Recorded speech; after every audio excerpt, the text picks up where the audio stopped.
Hola a todos. Quien más, quien menos estudiando un instrumento como el violín o la viola ha sentido alguna vez eso de chocar contra un muro. Es una sensación súper común. La buena noticia es que se puede cambiar. Hoy vamos a ver justo eso, cómo transformar la práctica, que a veces frustra, en un proceso de crecimiento que de verdad sea gratificante, casi un descubrimiento. Venga, vamos al lío. La gran pregunta es esa, ¿no? ¿Cómo podemos hacer que el tiempo que pasamos estudiando sea de verdad efectivo? Es que es la duda del millón, da igual si se está empezando o si ya se llevan años tocando. Se escucha en los pasillos de los conservatorios, en las clases, en todas partes. Y es que, ojo, esa sensación de estar atascado no es un problema personal, para nada. Es algo que nos pasa a todos, desde el que empieza hasta el solista más profesional. Es una experiencia que de alguna manera nos une como músicos. Y mira, solo reconocerlo, saber que es normal, ya es el primer paso para empezar a superarlo. Así que sí, la frustración es parte del viaje. Bueno, pues ya hemos planteado el problema, ¿no? Ahora vamos a por las soluciones. Y lo primero, y esto es clave, empieza incluso antes de sacar el instrumento del estuche. Hay una parte de preparación, de mentalidad, de planificar un poco que lo puede cambiar absolutamente todo. Vamos a ver cómo se construyen esos cimientos. Estrategia número 1. Tener las cosas claras. Definir objetivos. Es que si no sabemos a dónde vamos, es muy fácil acabar dando vueltas en círculo. La idea es dejar de lado esos propósitos gigantes y un poco vagos y empezar a pensar en micrometas. ¿Qué es esto? Pues son objetivos pequeñitos, súper concretos, que se pueden conseguir. Son como miguitas de pan en el camino que nos van guiando. Y oye, cada vez que se consigue una, es un chute de motivación. Y aquí se ve perfecto. Fijaos en la diferencia. Un objetivo vago es decir, quiero mejorar el primer movimiento del concertino. Vale, genial, pero ¿eso qué significa exactamente? Es como decir, quiero ponerme en forma. En cambio, un objetivo específico, una micrometa, es hoy voy a tocar las frases A y B de la exposición afinadas y a un tempo lento de negra a 50. ¿Veis? Esto sí se puede medir. Sabes exactamente qué tienes que hacer. Y la suma de todos estos pequeños pasitos es lo que al final lleva a un progreso de verdad. Vale, ya tenemos el destino, con esas micrometas. Ahora, necesitamos el mapa para llegar. Esta es la segunda estrategia, planificar la sesión de estudio. Porque entrar a estudiar sin un plan es como meterse en una ciudad desconocida sin GPS. Te arriesgas a perder el tiempo, a frustrarte. Tener una hoja de ruta nos asegura que vamos a tocar todos los palos importantes. Técnica, repertorio, sonido. Mirad, aquí tenemos un ejemplo muy práctico de cómo podría ser un plan de una hora. Empezamos con unos 5 o 10 minutitos de calentamiento, algo suave para el cuerpo, cuerdas al aire, después unos 15 o 20 minutos de técnica pura y dura, escalas, ejercicios de arco, lo que toque. Luego la parte más grande, unos 25 o 30 minutos, para el repertorio, pero ojo, atacando esos pasajes que se resisten. Y para terminar, súper importante, 5 o 10 minutos para disfrutar, tocar algo que nos guste, sin presiones. Este es solo un ejemplo, una guía. Lo importante es que la estructura nos ayuda, no nos encierra. Perfecto. Ya hemos preparado el terreno. Ahora vamos a meternos de lleno en la segunda parte. Las estrategias para cuando ya estamos con el instrumento en la mano. Vamos a ver técnicas para que el estudio sea súper enfocado y efectivo. Y para la tercera estrategia, una frase que lo resume todo. Divide y vencerás. ¿A que sí? Cuando vemos un pasaje musical que parece imposible, la tentación es intentarlo una y otra vez de golpe y acabar frustrados. Pues no. El truco está en hacer justo lo contrario.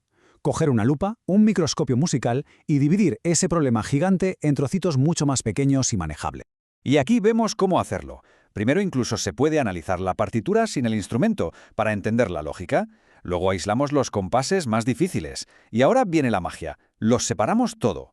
Practicamos solo el ritmo, por ejemplo aplaudiendo o con pizzicato. Luego solo las notas, muy lento. Después solo el movimiento del arco, al aire. Cuando cada una de esas piezas está controlada por separado, empezamos a juntarlas poco a poco. Es como montar un puzzle, pieza a pieza, hasta que de repente, ¡pa!, la imagen completa aparece y la música fluye. Vamos con la cuarta estrategia, que se resume en esta frase.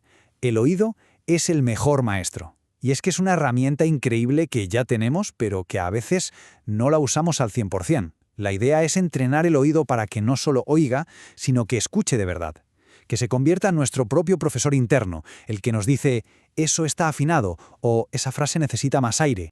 Y esto de la escucha activa se puede hacer de varias maneras. Por ejemplo, la escucha crítica. Pones una grabación de un profesional y piensas, ¿qué me gusta de esto? ¿Qué haría yo diferente? Luego está la escucha enfocada, que es como poner el zoom. Hoy solo me voy a fijar en el vibrato, o solo en la dinámica. Y por último, la escucha comparativa. Coges la misma obra tocada por 3 violinistas distintos. Es alucinante ver cómo la misma música puede ser tan diferente. Te abre la cabeza un montón. Quinta estrategia. Grabar y analizar. Y mirad, si decíamos que el oído es nuestro maestro, la grabadora es nuestro espejo, un espejo de sonido.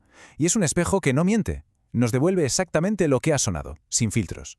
Porque cuando estamos tocando estamos tan concentrados en mil cosas que no nos escuchamos de forma objetiva. La grabadora sí lo hace.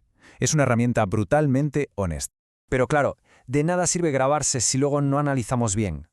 Y aquí está la clave. Hay que ser honestos, sí, pero también amables. Nada de machacarse. Hay que escucharse como si estuviéramos aconsejando a un amigo.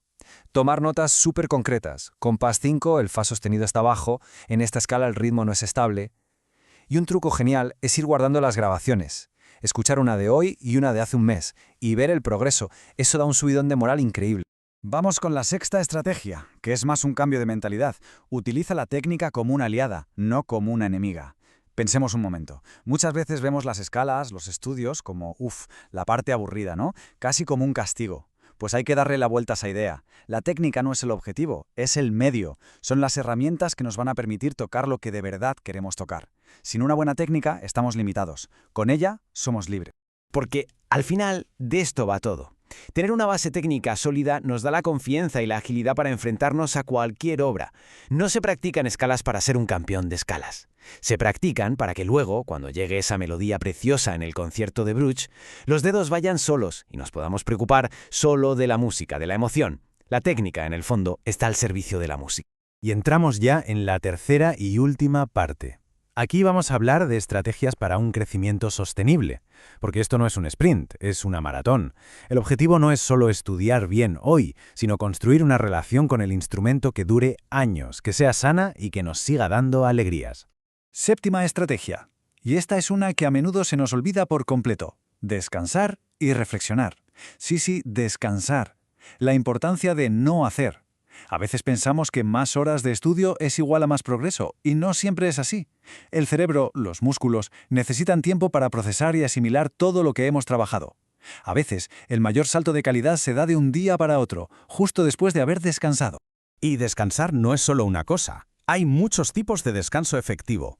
Están los descansos cortos, dentro de la misma sesión de estudio, parar 5 minutos, estirar, beber agua. También los descansos largos, tomarse un día entero a la semana sin tocar el instrumento. Es súper sano. Y luego está la reflexión activa, que es una especie de descanso mental. Al terminar de estudiar, dedicar 2 minutos a pensar, ¿qué ha salido bien hoy? ¿Qué voy a trabajar mañana? Eso ayuda a consolidar lo aprendido una barbaridad.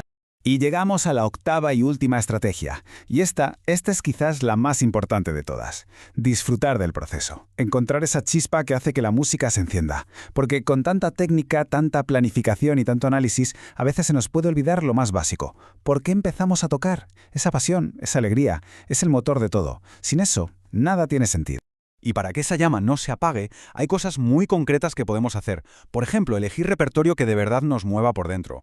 Celebrar los pequeños logros, cada uno de ellos. Compartir la música, tocar para amigos, para la familia. Y de vez en cuando, simplemente parar un segundo y recordar por qué nos enamoramos de este instrumento. Ese primer momento, hay que volver a él. Así que, resumiendo todo lo que hemos visto, la clave no está en estudiar más horas. La clave está en estudiar de una forma más inteligente. Se trata de cambiar el chip.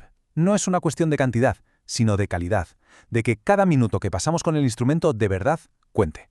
Y todo esto se apoya al final en 3 grandes pilares. El primero, la constancia. Un poquito cada día es mucho más que un atracón un fin de semana. El segundo, la paciencia. Cada persona tiene su propio ritmo de aprendizaje y hay que respetarlo. Y el tercero, una actitud abierta y curiosa, ganas de aprender, de probar cosas nuevas. Esas de verdad son las claves para un rendimiento óptimo y sobre todo feliz. Y terminamos con una pregunta para que se quede ahí flotando en el aire. De todas estas estrategias que hemos visto, ¿cuál va a ser la primera que se ponga a prueba en la próxima sesión de estudio? Porque de eso se trata, ¿no? De llevarse algo práctico. La invitación está hecha para elegir una, solo una, y probarla. Muchísimas gracias por atención.